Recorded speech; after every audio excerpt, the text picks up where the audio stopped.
Previously on The Three Minds and One Mic. No, ladies, I am the married one. So yes, we do have um married one here on the podcast. Yes. For me, the honeymoon phase, my name is Sunshine. When you see me coming, I'm beaming, giddy, laughing. If you're not careful, I might bump into a door. I'm not the giddy type.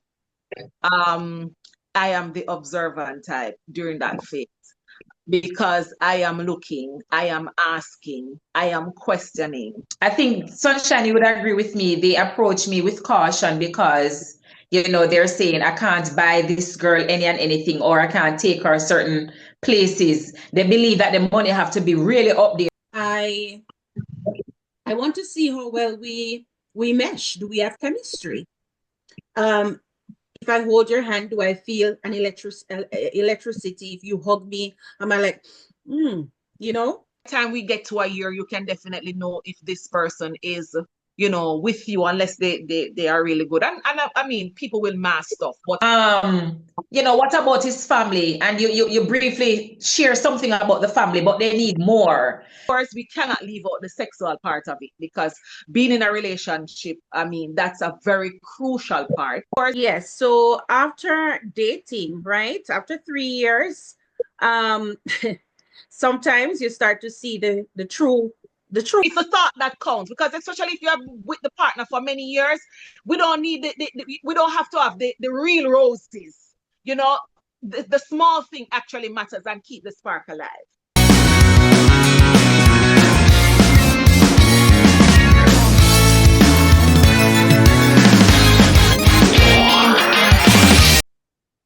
All right. I want to give a suggestion as well. We know for most people, especially, back home in Jamaica, they'll say we don't have it like that, because, some families, middle class or whatever, would, take a vacation and they go to one of those resorts. So they find the time to do whatever with their partner. Yes. But then how about the ones that don't have it at all? I would say, schedule, like if even every time they get paid. So if you get paid bi-weekly or you get paid monthly, and we know set time stuff, but you make a schedule with your partner, you say, hey, you see every Friday or every other Friday, we're gonna put on such and such. And even if a KFC, you can get for go KFC. Or even if you can go and have a little ice cream and talk about the old times, do that, because sometimes too, you have to stimulate the mind, and sometimes too, you have to work on the emotional side in terms of, the caressing and the talking about the good times and the whatever to set the tone. And then now you let them know, hey, we're not going home, It's either you do it in the car and that's been spontaneous, or you go one of them cheap place there. We're not talking one them, not the too cheap, but the cheap place where one of pocket can reach and have the time on the life. But persons believe that to keep the relationship alive, you have to have money. Persons believe that to keep the relationship alive, you have to carry the person go to this on a big date or somewhere expensive. No, as what Kempet shared, it's the simple things sometimes goes a long way. So I'm just looking into, because I can't speak. Of course, we know once they have the money, they'll know what to do. Because as what Sunshine shared, you have the evoluted people, they do the swing. And they go to, you even have clubs that do orgy parties. And they get their groove on. And they can go to hotels and spend time with their loved one and whatever. But if we're going to be real, for the most part, most homes, they're working from 9 to 5. They come home, they have to prepare a meal for the kids. And then after that, husband have his thing dealing with and whatever. And by the end of the night, they're tired. And this continues night after night, day after day. What do you do now? Because I'm tired. Or Another thing I realize now, and it's a thing. You're in a relationship for 3-4 years and you just Lego yourself. Oh, Jesus. Yes. Sunshine can tell you. When I'm at home, listen, anyone can just pop up, show up, because I would be looking ready. And I'm not talking about a full face of makeup and whatever. I'm talking about what I'm wearing is presentable. And my face fresh and my ear comb. Make yourself presentable. Why is it that when we get into the relationship, we start fling bonnets on our head, we left our breast hanging, worse if it long? Yeah, listen, I don't know, but we have to dive down in that a little bit. We have to dive down in that a little bit more. yes, Before you do so, before you get there, I wanted to touch on something that Blessed One said. You don't have to have money to do simple things and feel special and days. Because listen, you don't have no money as a couple, instead of leaving the responsibility on one person to cook, have the person be a sous chef, bring somebody in, switch the roles up sometimes. So instead of always having mommy cooking in the kitchen, bring daddy in. When both of you there are cooking, you're having a conversation, and it's literally, it can be like a date night. Yes. No money spent. You can a little kiss on the forehead, a little kiss on the forehead, a little kiss, on the hand, a little touch, a slap on the bottom, yeah. Something. Definitely. But what I'm saying too, get fit together, work out together, no money spent right at home. You can imagine you're stretching your feet all the way back to the back of your head, and he's helping you, Kempet, husband helping you. What I'm saying is no money spent. You understand? So there are so many different things that people can do. You can go for a walk, hike, a drive, something. And sometimes, even if you have children, you'll be surprised to know you and the entire family going out for a walk. There's nothing more romantic than seeing your partner engage with your children and stuff like that. So you don't have to always spend money. Get creative. Do play basketball, and anybody know shoot. Don't see all over basketball. On a strip on clothes, stuff like that. So we have examples. It's just to put them into real life now. You know what I mean? So I could give ideas, but I'm just saying. Just giving us. Can I touch back a little bit on what Blessed One was saying? Because I think this is a very, all points are important, but I think this one is very, very important. Let themselves go, It doesn't take much to actually take care of yourself. I think when you're at home, as Blessed One said, sometimes, the breast is long, no bra, stuff like that. Fix up yourself in the house. Wear nice clothes in the house. Put on a little shorts. It doesn't matter. Even if you're a Christian, you're at home. Put on a little shorts. Put on a little tight. Make yourself look appealing to your partner. So when they come through the door, they actually feel good. Because men like to see. They are stimulated by vision. By seeing. Yes. Listen, for me, if I like changes, I like to look like a different girl all the time. That's kind of, men like to see women out there. So when you see women, depending on the hairstyle, it may see somebody else. You get what I mean? So you have to think about that. Not everybody may be into makeup or wigs or whatever, but even if you're in your natural state, the natural hair can put in a couple styles. So please and thanks. Fix up yourself a little, man. When you're going out there, it keeps the spark alive. I can tell you that. If they want to put it to the test, go to the hairdresser on a weekend and see what happens. Every time you're back from the hairdresser, it's like a new thing, a new person, and he's all over you all the time. It never fails. We previously did the cheating topic, and what I realized that we didn't touch is that oftentimes I don't think persons intentionally want to cheat. It's because of they come in and they see their partner looking a particular way every day.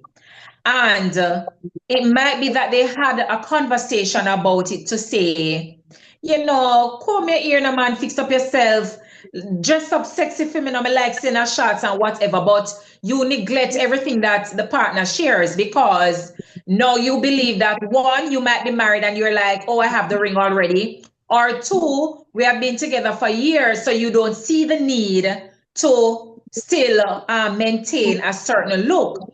Let your partner come home and see you in the best light possible. Switch it up a little. You get what I'm saying, ladies? Role play in the bedroom. Role play. Yes. Listen, I don't even want to touch it. In previous relationships and so on, I love doing role play. It's the spice of life. Like, the person is coming home, you pretend as if you're a side piece. So babes, wagwan. Oh, so I can't wait to see you. You remember that something that we gave me last night? I can't. So where your wife? Is she there home? I'm the wife now talking, and he's responding. But make I don't take a little piece, man. Like, pretend you are that girl. Long one book you or whatever. I even remember Sunshine, she used to say to me, that she enjoy morning prayer. And I used to say, morning prayer, what do you mean? Literally, I thought that you go down on your knees and pray, but it was a different go down on knees and prayer business. You understand? Before the kids wake up, before whatever, do a little morning prayer. Do a quick one and you go. And for the entire day, you're walking, you're smiling. Oh my God, that's what Sunshine shared earlier. Nothing phases you because you're on a high. That's your high. You get what I'm saying? So yes. Two things I want to add about that bedroom. We're talking about role playing in terms of texting, but you can role play in terms of dressing. So of course, you have those definitely. Come on, hubby, you may want to go out and you buy an outfit that you want to see your wife in, or wifey, you buy an outfit that you want to make your husband see you in. So you do the role playing. Their nurse outfit, their waitress outfit, they're there. So you can look for them. Another thing too is adding toys to the bedroom. We have to. Beautiful. It's all about being spontaneous, catering to each other's needs. So at the end of the day, each other is very comfortable and happy. Even spicier, you and your partner go to a strip club and let some tease on him a little bit. And while she's teasing on him, you go over and you're whispering in his ears to let him know, listen, there's more where that is coming from, or even better. That's sparking his interest. There's so many things. Bless one. We're speaking from a secular, giving advice from a secular point of view. What about the Christians? How do you give them in terms of, because you mentioned, of course, they can do the other stuff, the role play and stuff, but you mentioned going to the strip club. What other advice can you give them? If the Christians are going to be real and they're going to be led by biblical principles, if you were to read the book of Solomon, the Bible has outlined how husbands are to treat and how wives are to treat their husband. And it spoke about the bedroom, that there's no, what would I call, certain boundaries, like no limitation. God wants you to enjoy each other. God wants you to enjoy each other. He gave you this to humans, not just to procreate, but to enjoy each other. So if you're going to be looking at the biblical aspect of intimacy in the bedroom, the Bible actually tells you about that. It talks about that soft kiss. Kiss. Look at the book of Solomon. So I would send them there if they have any, because sometimes in the church want you to believe that sex is wrong, when really and truly this was something that God gave to man so that we were able to enjoy ourselves and procreate. So I don't think sex is wrong. It's the type of salacious activities that persons engaged in. That's what they're talking about, you know. So we're gonna be real because it is unfiltered. So for example, Christians believe that they should not partake in cunnilingus and all those things. Christians believe that the only position that they probably should do is where the woman lay down in the bed and the man go over her, the missionary, right? That's what that is why they oftentimes because they for the believe that majority. it is wrong. So missionary is being Christian, but if you turn around another way, it's No, not. you were saying they believe that sex, but I'm saying to you, they don't believe that sex is wrong. They believe that certain sexual positions, certain sexual things, like as I mentioned, the fellatio, the cunnilingus, and so on. They believe that you should not partake in it because it's not stated in the Bible. That's what they don't believe in. We have to get a Christian on here to ask.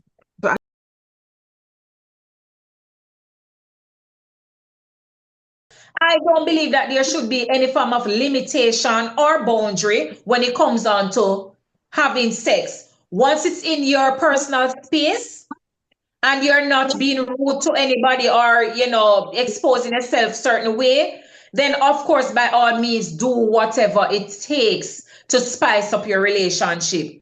All right. And say, for instance, that they're going to going the biblical way to say they're not going to expose themselves to certain things. There are ways to spice up the relationship. They have a thing where they have to wear the dress down to the ankle. All right, you have some religion that's how they should do it. But what about when behind closed door now? There are ways to entice your husband and to make you look more appealing. Yes. You understand? Is there a crime in whispering seductive words in their husband's ears? Is that a sin? Of course not. No. Is it a sin to sneak a text message here and there daily to the husband? Is that a sin? I don't think so. Is it a sin if they don't want to partake in certain sexual activities, but yes, they're having sex? Is it that they're going to, when they're climaxing, they're going to cry out, "Oh, Jesus," or they're going to say, "Oh, baby, I'm coming," or whatever? What is it? Is it that there's a limitation to those things? Hallelujah. That's what I need to know, right? And so that is why sometimes too, the Christian relationship, it's in shambles because they put limitation to sex, and I don't agree. I don't. I don't either.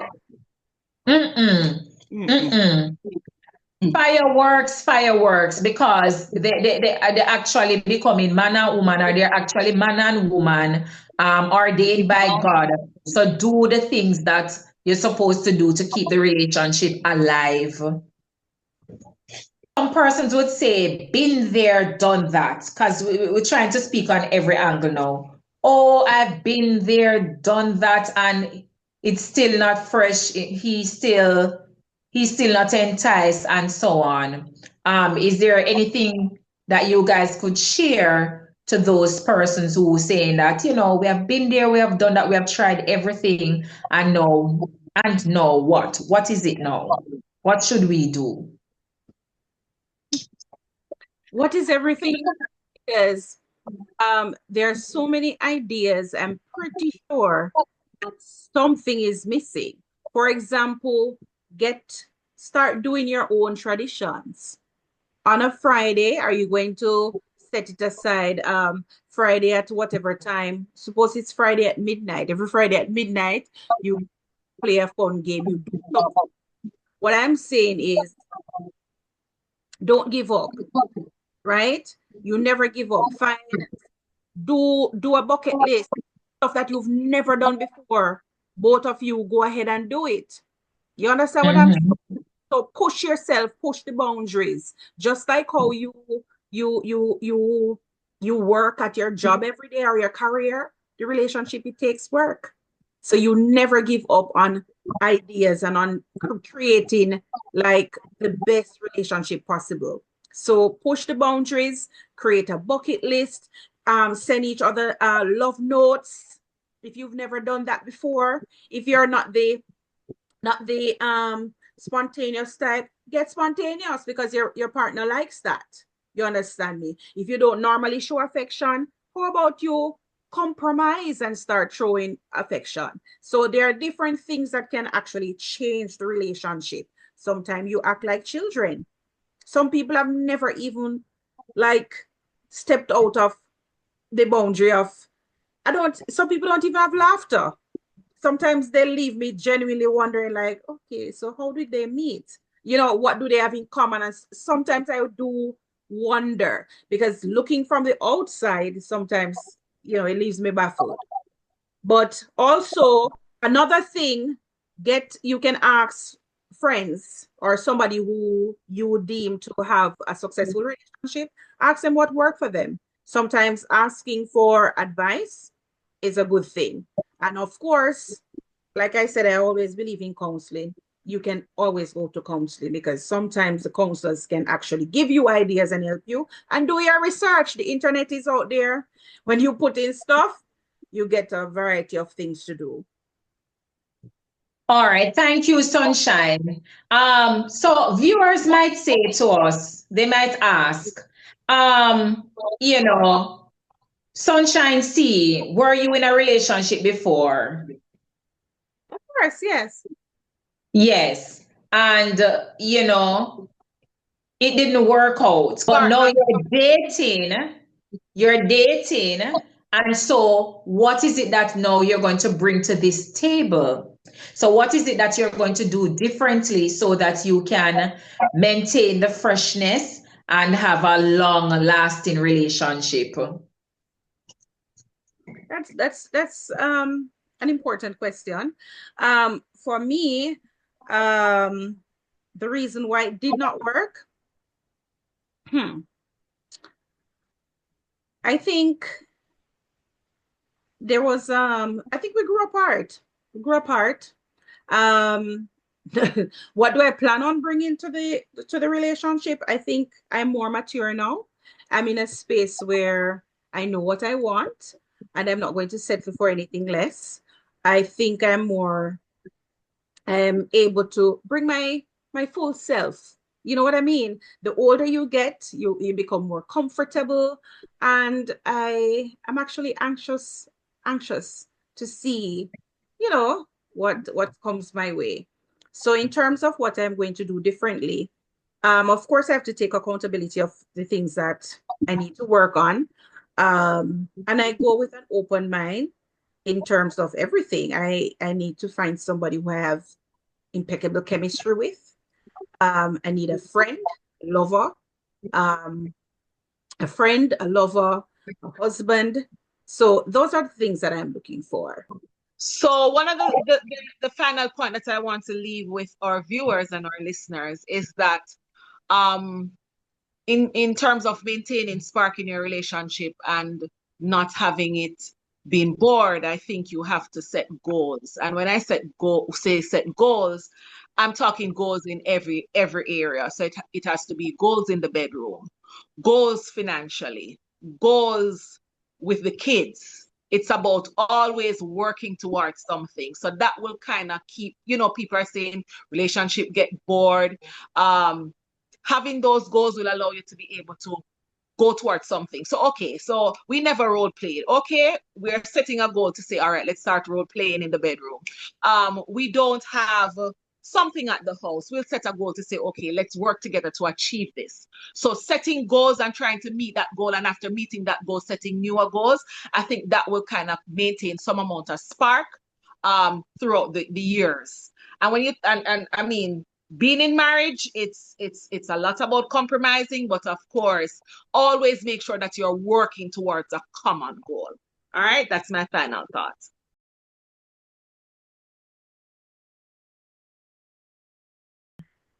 Okay. So let's just do this little fun game. It's called hit or miss, right? If you want to answer, go ahead and say hit and you answer. If not, you want to pass, just miss. All right. So Kempet, you've been in a relationship. Is it or miss? Have you role played before? Miss. All right. Bless one. What about you?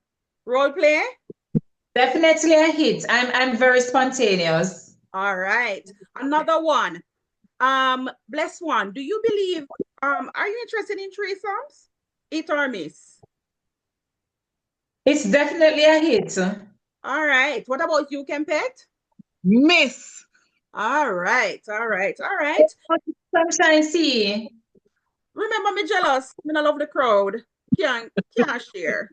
So for me, it's definitely a what? Miss. All right. Okay. Believe in swinging. It or miss? It's a hit for me. It's a hit for you? All right. For Miss. me, it's a hit because I believe after years and years of being in a relationship, Yeah. it can't get bored. It doesn't matter what we just explained. And Oh, so, yes, I would that do. can bring the spice. Okay. Definitely. If both parties are aware that we're going to this place and we're going to do such and such, and at the end of the day, we're done with that, and we go home and we enjoy each other once again, it's definitely a hit for me. I'm too jealous. Miss. Miss for me too jealous. Jealous. I can't even, just the thought of it makes something burn inside here. All right, another question. Do you, it or miss, do you think children change the sex life? Yes or no? It or miss, sorry. Children change things when kids come into play? It or I miss? would say a hit. Yes. Okay. Bless one. It's a miss because if you and your partner, you know,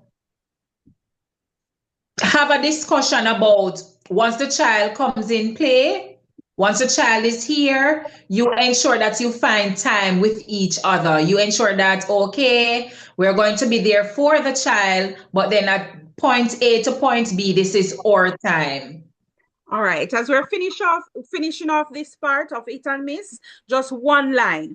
If you want to encourage the viewers out there, what is one thing you can tell them to keep the spark alive in your relationship? Just one thing. Bless one. Well, one thing I would share with my viewers to keep the spark alive is to love on each other. Love wins. For me, love doesn't just survive, it can thrive. And for me, the 3 Ps: pray together, plan together, play together. Kempet?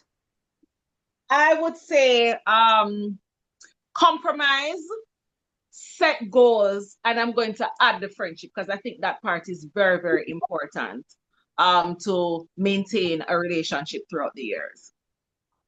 Awesome.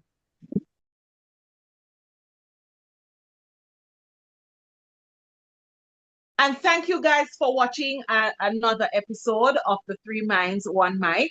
How is it that you are able to go through the years of dating to mating, and how do you keep that spark alive? I hope we were able to divulge and dig into a lot of ideas, and you will take them and allow your relationship to spark, because that's what we're here about, to edutain and to entertain. Remember to like, Share, and subscribe to our channel to entertain.